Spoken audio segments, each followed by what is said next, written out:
A special thank you to each of our subscribers who make this channel possible. Here's today's story.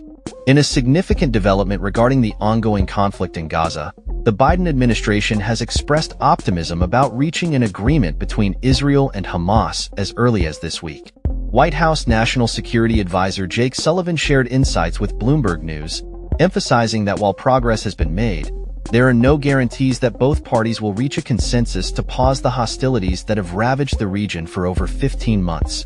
The urgency of these negotiations is heightened by the looming transition of power in the United States, with Donald Trump set to take office on January 20th.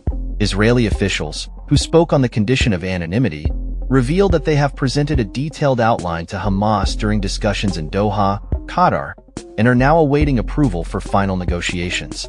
A Hamas official also indicated that a deal is closer than ever, suggesting a breakthrough could be imminent.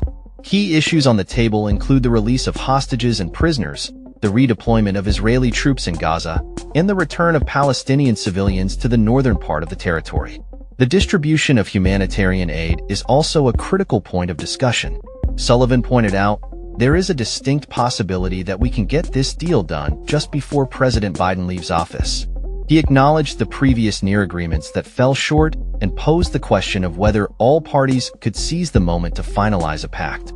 As negotiations progress, the situation on the ground remains dire.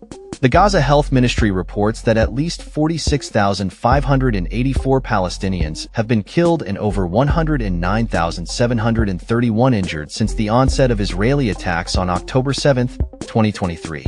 The recent bombing of the Salah al-Din school in Gaza City, which housed displaced individuals, resulted in multiple casualties, further exacerbating the humanitarian crisis. Amidst these developments, an Israeli lawyer has filed submissions to the International Criminal Court, ICC, alleging incitement to genocide against several high-ranking Israeli officials, including Prime Minister Benjamin Netanyahu and President Isaac Herzog. This unprecedented move claims that incitement can be prosecuted independently of whether genocide has occurred. The submissions reference statements made by these officials that allegedly incite violence against Palestinians, highlighting the gravity of the accusations. The ICC has previously issued arrest warrants for Netanyahu and former Defense Minister Yoav Gallant for alleged war crimes in Gaza. The situation is compounded by reports of Israeli forces targeting health workers in Gaza, with at least 262 detained, including the head of a major hospital.